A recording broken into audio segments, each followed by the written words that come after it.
प्यारे बच्चों नमस्कार। मैं जजावरा सर और आज हम पढ़ने वाले हैं उद्बोधन रामधारी सिंह दिनकर की कविता।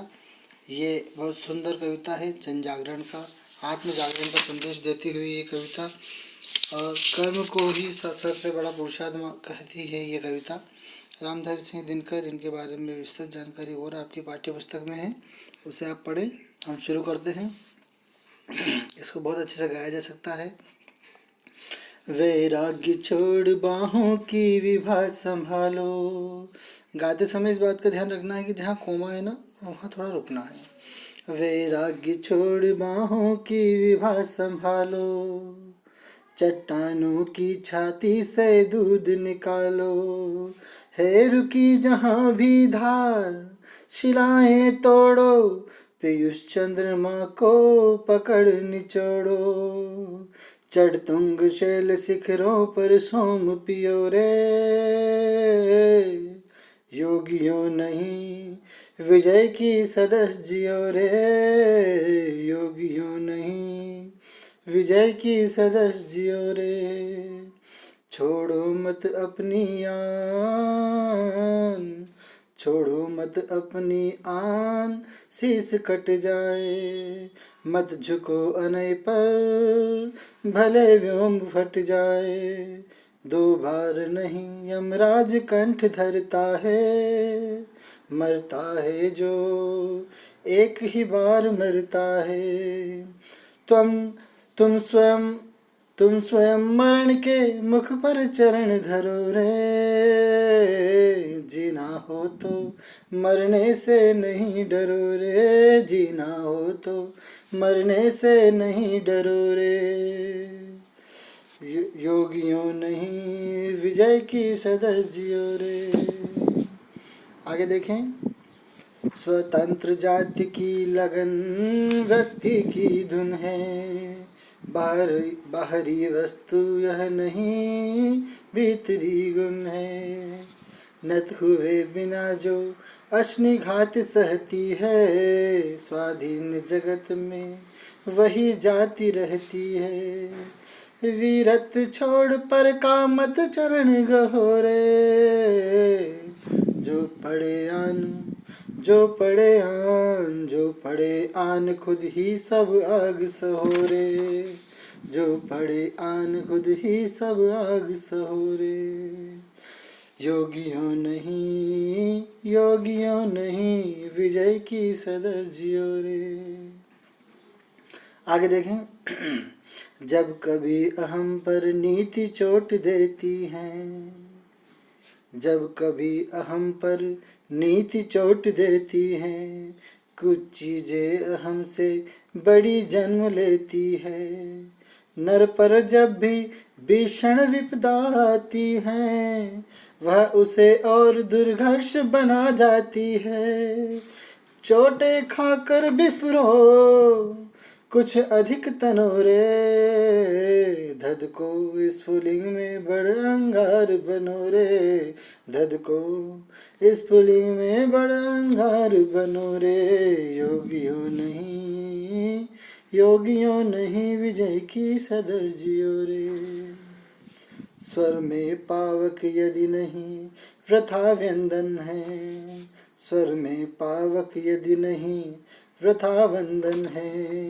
वीरता नहीं तो सभी विनय क्रंदन है, सिर पर जिनके अंशघात रक्त चंदन है। भ्रामरी उसी का करती अभिनंदन है। दानवी रक्त से सभी पाप धुलते हैं, ऊंची मनुष्यता के पथ भी खुलते हैं। जीवन गति है वह नित अरुद चलता है, जीवन गति है वह नित अरुद चलता है। पहला प्रमाण पावक का वह जलता है। सिखला निरोध निर्ज्वलन धर्म जलता है, जीवन तरंग गर्जन है, चंचलता है। धद को अभंग, पाल विपल अरुण जलो रे। धरा रोके यदि राह, धरा रोके यदि राह, विरुद्ध चलो रे। योगियों नहीं, योगियों नहीं, विजय की सदस जियो रे। योगियों नहीं, विजय की सदस जियो रे। रामधारी सिंहकर की ये ओजस्वी रचना आप सभी को बहुत सुंदर लगी होगी और गाने में बहुत आनंद आया होगा। इसी प्रकार से हर पाठ को हम गा के पढ़ेंगे। अब इसका अर्थ समझ लेते हैं।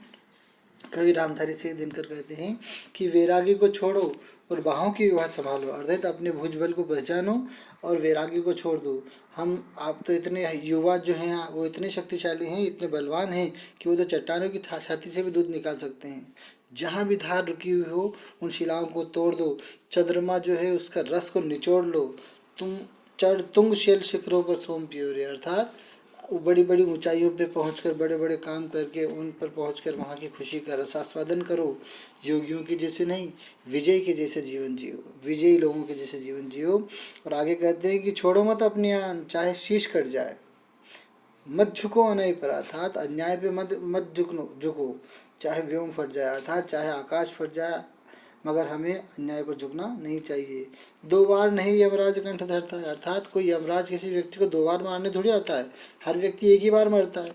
अगर मरना ही है तो फिर मरण के मुख पर चरण धरो, अर्थात मृत्यु के मुख पर चरण धर कर हमें आगे बढ़ जाना चाहिए। जब तक जिएंगे तब तक तो गर्व से जिएंगे। जीना है तो फिर मरने से क्या डरना। स्वतंत्र जाति की लगन व्यक्ति की धुन है, अर्थात हर व्यक्ति की यही धुन होती है, हर जाति की यही धुन होती है कि वह स्वतंत्र रहे। और ये स्वतंत्रता जो है कोई बाहरी वस्तु नहीं है, ये हमारे भीतर का गुण है। इसलिए नत और स्वतंत्र भी वही जाति रह सकती है जिसने बिना झुके हजारों घात आघात अपने ऊपर सहन कर रखे हों। वही जाति हमेशा स्वाधीन रह सकती है। इसलिए वीरता को छोड़कर दूसरे के पाँव मत पकड़ो। जो पड़े आन, खुद पर ही आग सहो दे। अगर जब मौका मिलता है तो सारे दोष सारी आग अपने ऊपर झेलो, अर्थात सारी परेशानियाँ, सारे दुख दर्द तकलीफ़ें, सारी मुश्किलें अपने ऊपर झेल लो, मगर वीरता को नहीं छोड़ना है। कभी कभी नीति मतलब प्रकृति या किस्मत भी हमारा साथ नहीं देती, वह भी हमें चोट देती है। कुछ चीज़ हमसे बड़ी जन्म लेती है और उसी समय जब नीति की चोट हमें लगती है, जब किस्मत की ठोकरें हमें खानी पड़ती है, तब एक चीज़ हमारे अंदर जन्म लेती है और वो जन्म लेती है हमारा आत्मविश्वास।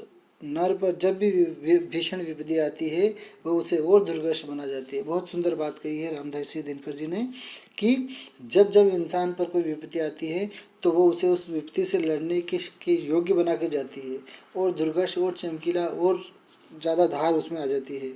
चोटें खाकर बिफरो तुम अधिक तनो रे, अर्थात चोट खाकर दुब के बैठने से अच्छा है कि जब जब चोट पकड़ पड़े तो हम और बिफरें, जब मुश्किलें आए तो हम और डट कर आगे बढ़ें और उसका सामना करें।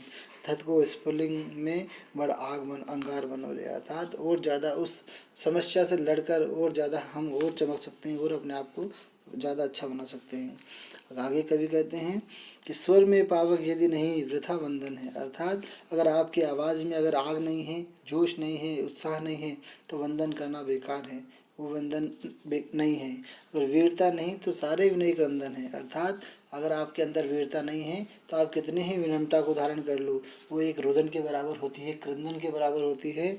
सिर पर जिनके असीघात रक्त चंदन है, अर्थात जिसने अपने सिर पर अपने भुजबलों पर अनेकों घात सहे हैं, अनेकों युद्ध के मैदानों में और अनेक जगह पर अपने ऊपर परेशानियों को झेला है, उसी का भ्रामरी अभिनंदन करती है। अर्थात जिसने रक्त चंदन से अपने माथे पर रक्त के चंदन लगाए हैं उसी का भ्रामरी मतलब काली माता उसी का अभिनंदन करती है। दानवी रक्त से सभी पाप धुलते हैं, अर्थात ऊंची मनुष्यता के पद भी खुलते हैं। कवि कहते हैं कि अगर दानवों का नाश करने से ही सारे पाप धुल जाते हैं, दानवों का नाश करने से कोई पाप नहीं लगता और पाप धुल जाते हैं और नई मनुष्यता के रास्ते भी खुलते हैं। ये कवि कहना चाहते हैं जीवन गति है यह नित अरुद चलता है। जीवन तो हमेशा चलते ही रहता है और अरुद चलता रहता है, उसको चाहे मुश्किलों में जीना हो या पर सुख में जीना हो, उसको तो जीना ही है। मतलब मगर फिर भी अगर जीवन है तो अगर वैसे ही जीवन भी वैसा ही है कि अगर प्रमाण अगर पावक आग का अगर कोई प्रमाण है तो वो है उसका जलना। अर्थात अगर आपको मनुष्य जीवन मिला है तो उसको रोक के मत रखो, उसमें निराश होकर ना बैठें, उसमें हमें आगे बढ़ते रहना चाहिए। हमेशा निरंतर परेशानियों का, दुख तकलीफ का सामना करके अपने आप को और ज़्यादा शक्तिशाली बनाना चाहिए। शिखला निरोध निर्ज्वलन धर्म चलता है, जीवन तरंग गर्जन है चंचलता है। जीवन की सुंदर परिभाषा दी रामधारी सिंह दिनकर ने। उन्होंने कहा कि ये हमें हमेशा नए नए धर्म, नए नए निरोध, नई नई परेशानियों से लड़कर झगड़कर हमें परेशान तो करता है, मगर साथ साथ ही ये हमारे जीवन में नई तरंग, नई गर्जन और नई चंचलता भी लाता रहता है। इसलिए कवि कहते हैं कि धध गो अभंग, मतलब बिना रुके धधकते रहो, पाल विपल अरुण जलो रे, अर्थात सूरज की तरह हमेशा जलते रहो। धरा रोके यदि रहा तो विरुद्ध चलो रे, अर्थात अगर धरती भी हमारा रास्ता रोके तो हमें उसके विरुद्ध चलना चाहिए। जिस प्रकार मछलियाँ जल की धारा के विरुद्ध बहती है, तैरती है, उसी प्रकार मनुष्य को भी समस्याओं के विरुद्ध बहना चाहिए, उसे लड़ना चाहिए और हमें अपने जीवन को हमेशा अच्छा बनाने के लिए, प्रेरणादायी बनाने के लिए प्रयास करते रहना चाहिए। प्यारे बच्चों, ये पाठ आपको कैसा लगा ये मुझे कमेंट करके बताएं। इसके बाद हम पढ़ेंगे एक सुंदर सामाजिक जीवन के परिवेश की शिक्षा देने वाले पाठ, सामाजिक समरसता में कबीर की साखियाँ और जीवन संदेश। ये दोनों पाठ भी बहुत प्यारे हैं, हम पढ़ेंगे और गाकर पढ़ेंगे, बहुत आनंद आएगा। और अभी हम रामधारी सिंह दिनकर के बारे में भी आप जानकारी ले लें कि ये जो कविता है ये रामधारी सिंह दिनकर ने लिखी है। दिनकर हमारे राष्ट्रीय कवि हैं और ओजस्वी, भारतीय राष्ट्रीय भावना के ओजस्वी कवि थे।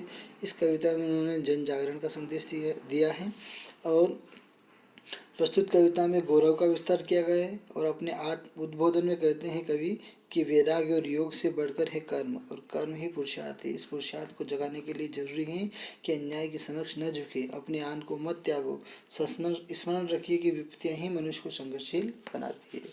इस प्रकार से हमें भी अपने जीवन को अच्छा संघर्षशील बनाना चाहिए और उससे लड़ने की हिम्मत उपजानी चाहिए। Thank you.